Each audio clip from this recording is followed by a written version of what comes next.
Who will be the protagonist in the next Mass Effect? This is probably the biggest question out there when it comes to the next chapter of our beloved space opera franchise. Is it going to be Ryder? Will it be an entirely new character altogether? But then what about Shepard? Well, there are reasons to believe that Shepard unfortunately won't make it to the next game. Partly because of the different endings to Mass Effect 3, where the fate of the commander ranges from being disintegrated to possibly surviving an enormous explosion. And then there's the issue about the point in time that the next Mass Effect looks to be set in. But what if I told you that we could still have it both ways? Is there a way that we might see our beloved commander again someday? Well, maybe, but not in the ways that we may be expecting. How's it going, guys? MrHulthen here, and today I want to discuss a theory that's floating about on the interwebs regarding Mass Effect 4/5. But before I dive into that, remember to smash like and subscribe so we can grow this channel even more. And a huge thanks to my Ensven Squad channel members too. You help keeping this channel running, and I do appreciate all your support. So without further ado, let's talk about today's theory, shall we? Alright, so you guys might have seen my previous videos on this very topic, where in one video I talk about the hints and signs that Commander Shepard may return for the next game. And then we have the frozen Shepard theory. Don't ask about that one. And in another video I talked about a cool theory that one of you guys came up with about a possible intro set during the ending of Mass Effect 3. So if you haven't checked those out yet, remember to do so after the video. Anyway, you might see that this topic comes up a lot, and I've realized after making over 200 videos on YouTube that this might be the singular most important question that fans are anxious about when it comes to the next Mass Effect game. But to make a long story short, the biggest issues so far about Shepard returning for the next game are mostly all plot related. First of all, we have the 3 endings which result in Shepard's death in all of them except for one. The so-called perfect destroy ending, where Shepard takes a breath. And then it looks like Liara has aged quite a bit in the next Mass Effect teaser trailer. Why, since you can visibly see wrinkles on her face during the short sequence she's shown. Say what you will, whether this is proof of it being set far into the future, but fact remains that even the project director himself has left us hints that it might be a sequel to both Mass Effect 3 and Mass Effect Andromeda. And again, that would mean that it'll be set at least 600 years into the future. So how, pray tell, could we possibly see Shepard return if we have all these obstacles in the way? Well, it's actually pretty easy. By not having the classic Shepard return. What do I mean by that? Well, remember the Citadel DLC. This is the last major DLC to Mass Effect 3 and is basically Shepard's last hurrah before leading the combined armies of the galaxy to retake Earth from the Reapers.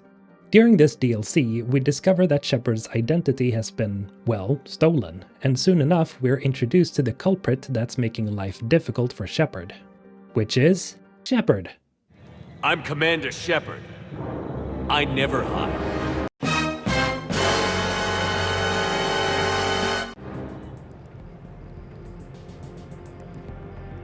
Not exactly how I saw this playing out.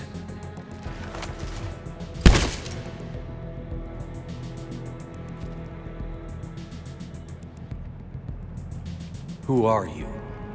You weren't the only Shepard that Cerberus brought back to life. But at least one of us will finally do something with it. Whoa. Hold on just a moment. Didn't the clone die at the end of the DLC? Well, maybe. Or maybe not. You see, here's what happens. Shepard and the squad pursues the clone and the real villain of the story, that being Brooks, who at first is on our side but then stabs us in the back, revealing that she was the mastermind behind the whole steal Shepard's identity thing. They were all mistakes. We were a pro-human group who started looking to aliens for help. So I bided my time. And when I found another you, who agreed, I woke him up. After catching up to the Normandy, Shepard and the squad fight the clone and Brooks in the hangar of the Normandy. After a bunch of shooting, the clone and Shepard have a major scuffle as the Normandy lifts off from the Citadel docking bay, which results in the clone's apparent death. Look at you. What makes you so damn special? Why you and not me? Hang on! We've got you.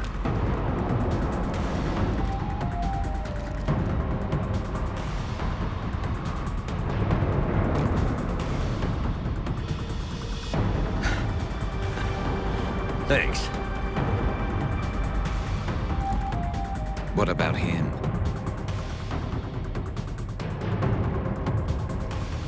Here, take my hand. And then you live. For what? What the hell is this? The clone falls to its death and Brooks is either arrested or shot by the Normandy gang. So that would seem to be the end of it, right? Well, it's possible that it's not. Thing is, we only see the clone letting go, and it's implied that he or she dies from either the sheer drop or from hitting the side of a building. And what is that saying? If you didn't see it happen, it didn't. Alright, I know, saying that the clone survived this encounter sounds like I would be reaching. But as we've seen when it comes to Shepard, a fall from a great height doesn't necessarily mean it's permanently lethal. And we know that the clone was in fact Shepard in everything but experience. They were exactly the same and would have been equals if only the clone would have had the experience the original Shepard had. But even if the clone did survive this fall in order to make it into Mass Effect 4, the question still remains, why? And if the next game is set hundreds of years into the future, then again, how? The why is actually surprisingly easy.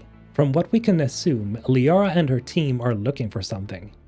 Now, while we don't know exactly what that is, it could easily be that they would be searching for the Shepard clone itself, as we clearly see Liara picking up a piece of an N7 helmet. But if this would prove to be the case, I would imagine that there's another reason. Because what if the individual we see here in the middle is actually none other than the Shepard clone? But then why would Liara be looking for Shepard memorabilia? Well, maybe it's in order to reawaken dormant memories in order to have the clone become a true Shepard. That would explain the setting, because it has been theorized that this icy planet is the very same planet that Shepard falls to and crashes on in Mass Effect 2. Mike Gamble himself stated that there is something about the trailer that BioWare hasn't revealed yet. Maybe that is it, that the individual in the middle is actually a clone. But alright, let's get back to the issue of the clone itself.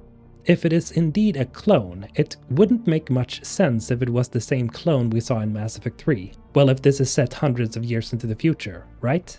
Because we could assume that the clone ages just like the original Shepard. But what if this is a new clone? One that has been created for the sole purpose of shepherding the galaxy once more. This is where another detail comes in.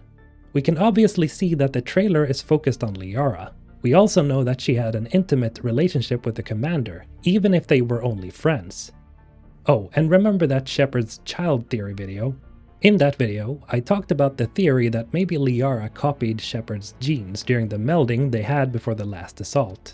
Now, while this can be debunked as you can say no to her regarding the melding, it's still possible that Liara had copies of Shepard's DNA since she already melded with the commander in Mass Effect 1. Other than that, Liara could still have the samples of Shepard's DNA lying around, since, well, you know, she's the Shadow Broker and all that. So what I'm basically saying here is that yes, a new Shepard could be in the making, and the purpose of Liara venturing across the galaxy could be in order to reawaken genetic memories in a created Shepard. Sort of like the genetic memories that Ryder collects in Mass Effect Andromeda. While a clone might sound like a tired trope, it could actually serve as a great plot point, as maybe the clone that we'll be playing either struggles with the notion of carrying the name of the legendary commander, or maybe he or she even embraces it and we see how the name Shepard transforms into a title that plays on the name. The Shepherd of the Galaxy returns, no matter if it's a clone or not. I actually sort of enjoy this theory, as it's not just something that would come out of the blue. Shepard was literally cloned before, which makes it a possibility. But I want to know what you guys think. Would a story about the Shepard clone rising to the occasion to help unite the galaxy once more be interesting to you? Or is it just bad fanfiction? Let me know in the comments below. And as always, have a great day. MrHulthen signing out.